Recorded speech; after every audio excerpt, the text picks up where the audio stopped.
Hi everyone, this is Cherry Enchantress with another numerology talk with you today. Today is September 5th. We're going to talk about the number 5, which vibrates to the planet Mercury.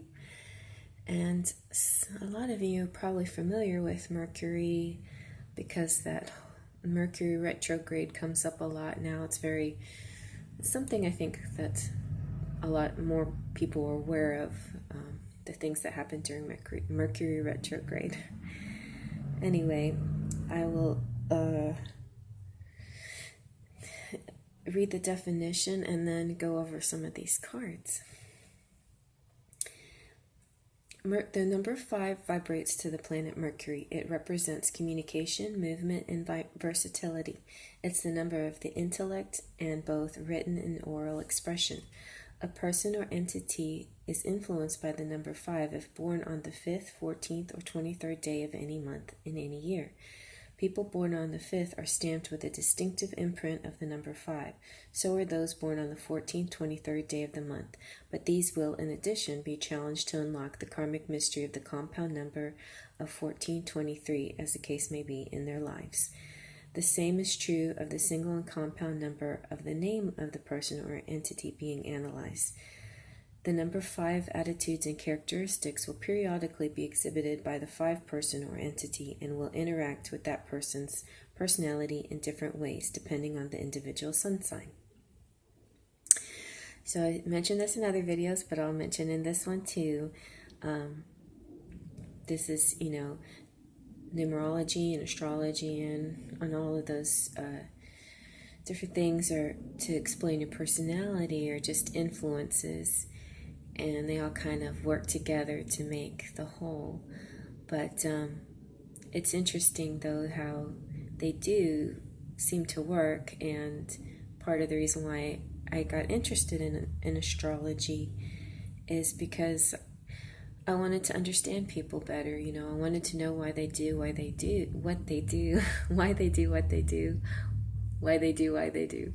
I just wanted to understand people, because why does one person does one thing and another person does another thing? Why do 3 kids growing up in the same family all seem very different? There's got to be a reason for that. I believe we're all stamped with a certain personality, and that can be explained with astrology. At least that's the way I like to explain it. It helps me make sense of things. And numerology is just another one of those things, similar to astrology. You may or may not like it as much, but I find that it works compatibly.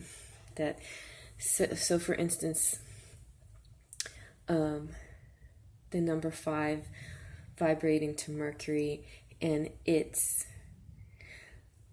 the ruling planet of Gemini. So if you're a number 5 person, you might take on some of these Gemini type characteristics, and you see that a lot.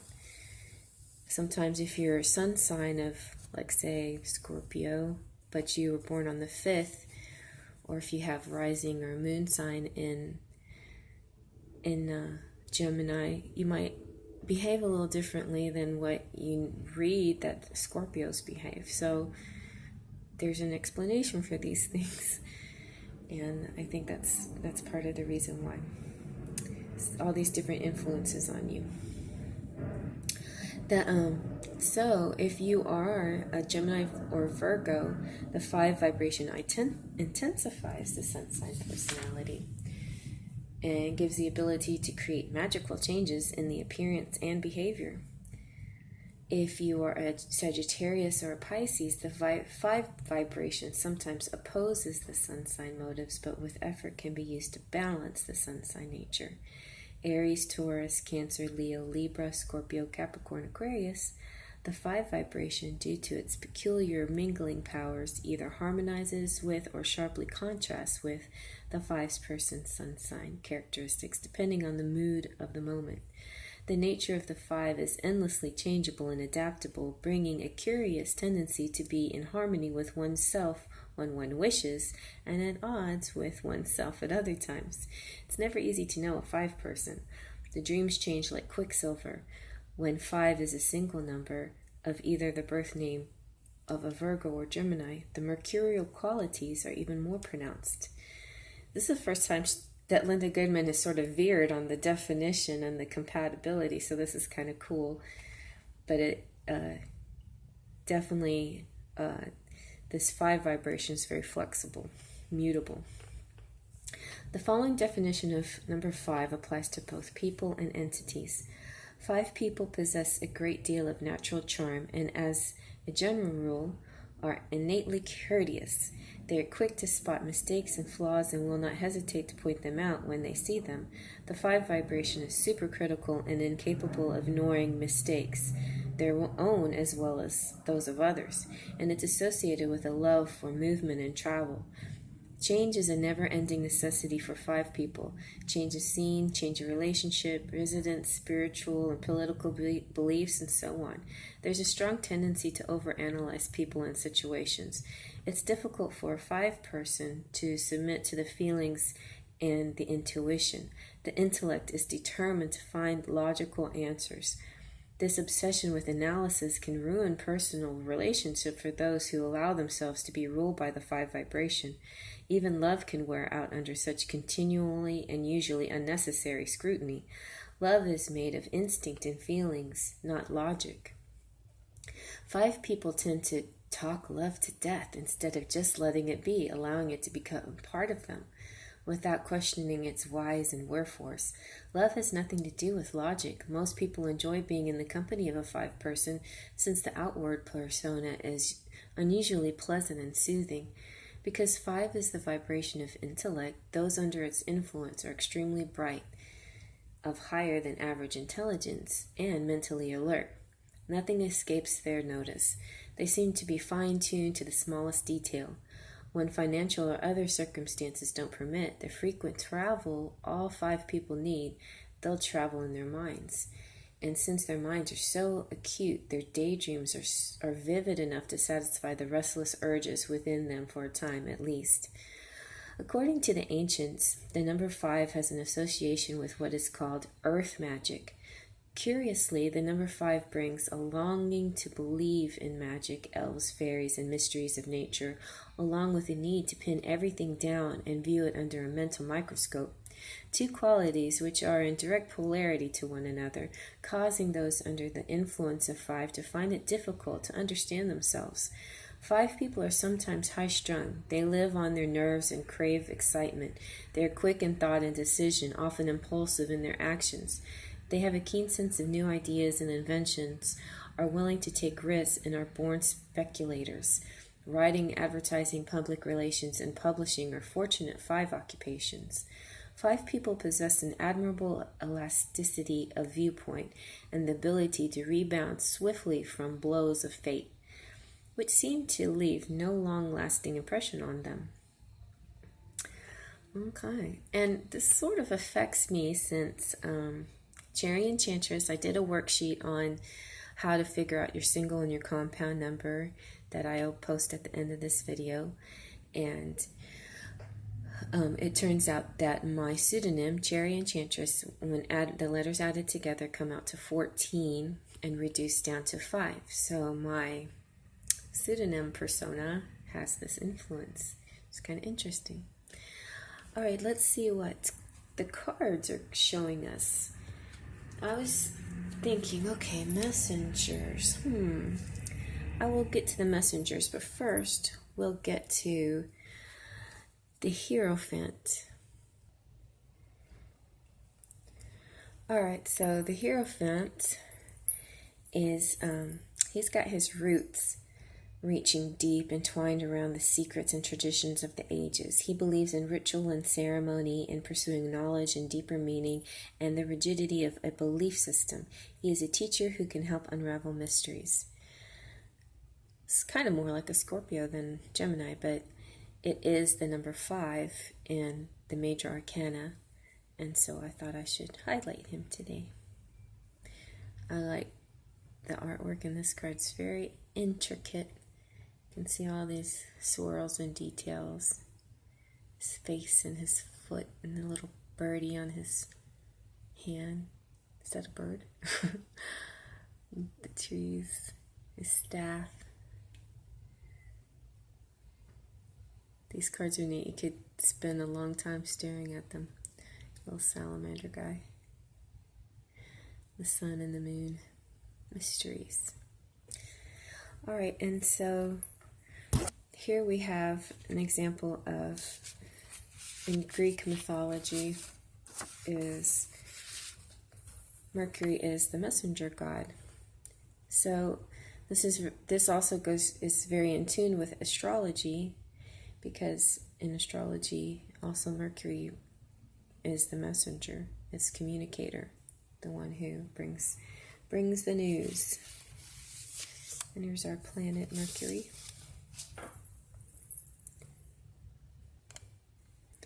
And here's the Page of Wands. So she's one of the messengers. All the pages in the minor arcana are considered the messengers. If you read most of the interpretation books, this one doesn't bring up the fact that it's a messenger, the one related that came with this deck.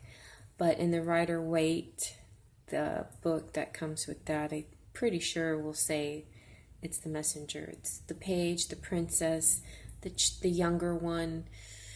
It means it can represent a lot of things, but definitely the giver, bringer something. So in this deck, the Page of Wands is creative and passionate. She's witty, charismatic, and outspoken with her philosophy. Action is what is important. And this is a fire Page of Wands.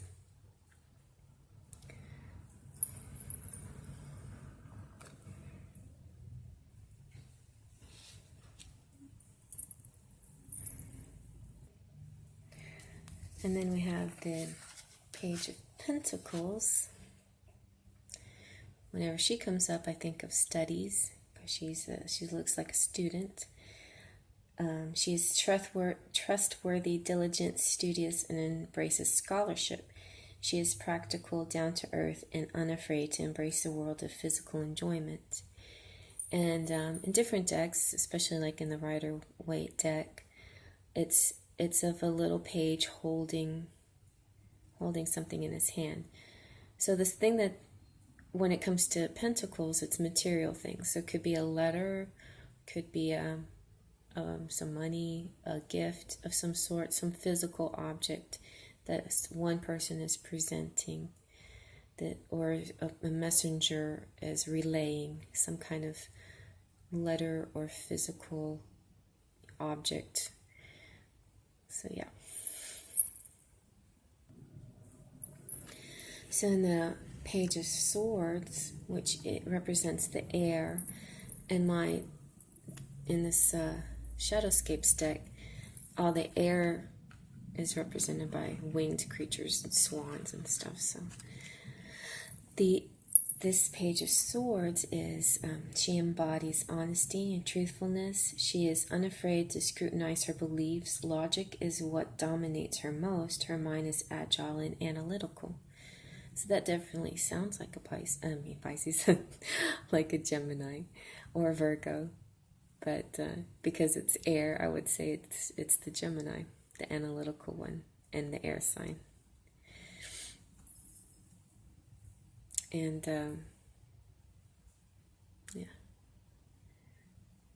like the other one, she could also be presenting a message of some sort, but it would have to do maybe more of a mental message, something with the air, some kind of mental telepathy, maybe even. That would be her message. It would not be physical like the physical message or gift of the Pentacles.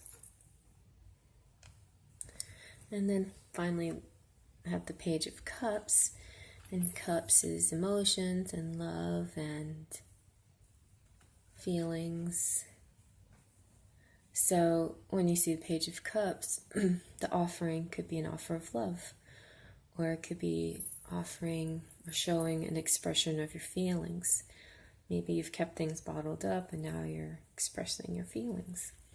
And the message would be something like that. Maybe could be in written form like a love letter, but most of the time it would be some kind of expression of love.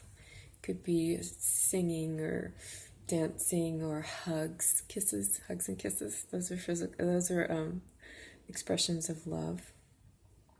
And also it has to do with water.